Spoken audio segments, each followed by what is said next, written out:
السلام علیکم دوستو، ایک بار جبرائیل علیہ السلام نبی کریم صلی اللہ علیہ وآلہ وسلم کے پاس آئے تو آپ صلی اللہ علیہ وآلہ وسلم نے دیکھا کہ جبرائیل علیہ السلام کچھ پریشان ہے۔ آپ صلی اللہ علیہ وآلہ وسلم نے فرمایا، جبرائیل کیا معاملہ ہے کہ آج میں آپ کو غمزدہ دیکھ رہا ہوں؟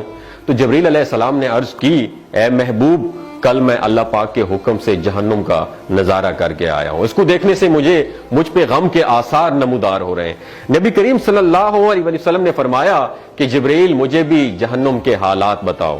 جبرائیل نے عرض کی، جہنم کے کل 7 درجے ہیں اور ان میں سے جو سب سے نیچے والا درجہ ہے اللہ ان میں منافقوں کو رکھے گا، اس سے اوپر والے 6 درجے میں اللہ تعالیٰ مشرک لوگوں کو ڈالیں گے، اس سے اوپر 5ویں درجے میں اللہ سورج اور چاند کی پرستش کرنے والوں کو، عبادت کرنے والوں کو ڈالیں گے، 4تھے درجے میں اللہ پاک آتش پرست لوگوں کو ڈالیں گے، اور 3رے درجے میں اللہ پاک یہود کو ڈالیں گے، 2 درجے میں اللہ تعالیٰ عیسائیوں کو ڈالیں گے۔ یہ کہہ کر جبرائیل علیہ السلام خاموش ہو گئے تو نبی کریم صلی اللہ علیہ وسلم نے پوچھا، جبرائیل آپ خاموش کیوں ہو گئے؟ مجھے بتاؤ کہ پہلے درجے میں کون ہوگا؟ جبرائیل علیہ السلام نے عرض کیا کہ اے اللہ کے رسول، پہلے درجے میں اللہ پاک آپ کی امت کے گناہگاروں کو ڈالیں گے۔ جب نبی کریم صلی اللہ علیہ وسلم نے سنا کہ میری امت کو بھی جہنم میں ڈالا جائے گا تو آپ بے حد غمگین ہو گئے اور آپ نے اللہ کے حضور دعائیں کرنا شروع کر دی۔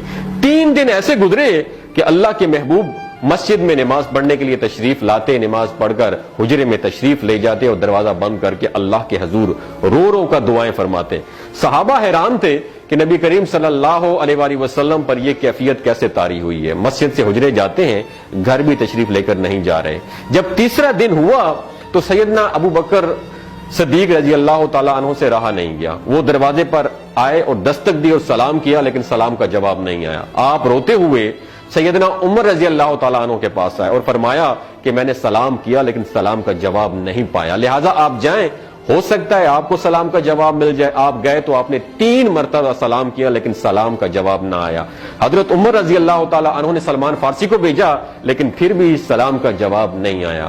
حضرت سلمان فارسی نے واقعے کا تذکرہ حضرت علی رضی اللہ تعالیٰ عنہ سے فرمایا۔ انہوں نے سوچا کہ جب اتنے عظیم شخصیت کو سلام کا جواب نہیں ملا تو مجھے بھی خود نہیں جانا چاہیے، بلکہ مجھے ان کی نور نظر بیٹی حضرت فاطمہ رضی اللہ تعالیٰ عنہا انہیں اندر بھیجنا چاہیے۔ لہٰذا آپ نے حضرت فاطمہ رضی اللہ تعالیٰ عنہا کو سب احوال بتا دیا۔ آپ حجرے کے دروازے پر آئیں، ابا جان السلام علیکم، بیٹی کی آواز سن کر محبوب کائنات اٹھے، دروازہ کھولا اور سلام کا جواب دیا۔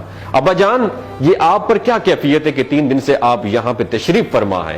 نبی کریم صلی اللہ علیہ وسلم نے فرمایا کہ جبرائیل نے مجھے آگاہ کیا ہے کہ میری امت بھی جہنم میں جائے گی۔ فاطمہ بیٹی، مجھے اپنی امت کے گناہگاروں کا غم کھائے جا رہا ہے اور میں اپنے مالک سے دعائیں کر رہا ہوں کہ اللہ ان کو معاف کر دے اور جہنم سے بری کر دے۔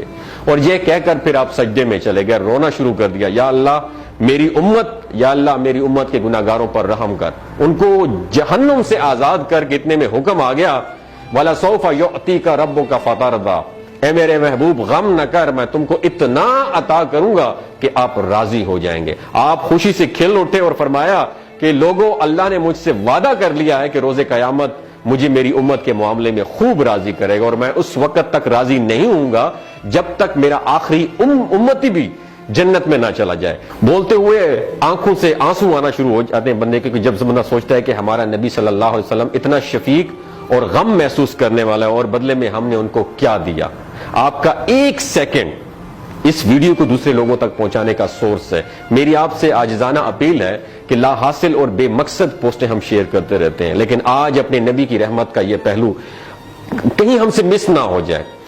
ایک شیئر کر کے اپنا حصہ ضرور ڈالیے گا، کیا پتہ کون گناہگار پڑھ کر راہ راست پہ آ جائے اور دوسروں کو تھوڑی سی ہدایت مل جائے۔ کہنے کا مقصد یہ ہے کہ ایک نبی ہمارے لیے اتنا غم خوار ہے اور ہم یہاں بیٹھ کے اس کی امت کے اوپر اتنے مظالم ڈھائے جا رہے ہیں، ہمارے فلسطینی بھائیوں پہ اتنا ظلم کیا جا رہا ہے، لیکن ہم ٹس سے مس نہیں ہو جا رہے۔ آج ہمارے پاس اگر تلواریں ہوتی تو ہم تو بالکل سوچنا ہی ختم کر دیتے، لیکن آج ہمارے پاس میزائل ہیں، آج ہمارے پاس ایٹم بم ہے، لیکن پھر بھی ہم بے حس بنے ہوئے ہیں۔ اللہ تعالیٰ ہمیں ہدایت نصیب فرمائے، اللہ تعالیٰ ہمارے لیے آسانیاں پیدا فرمائے اور اللہ تعالیٰ ہمیں نیک کام کرنے کی توفیق عطا فرمائے۔ اپنا اور اپنے ساتھ رشتوں کا خیال رکھیے گا۔ اللہ حافظ۔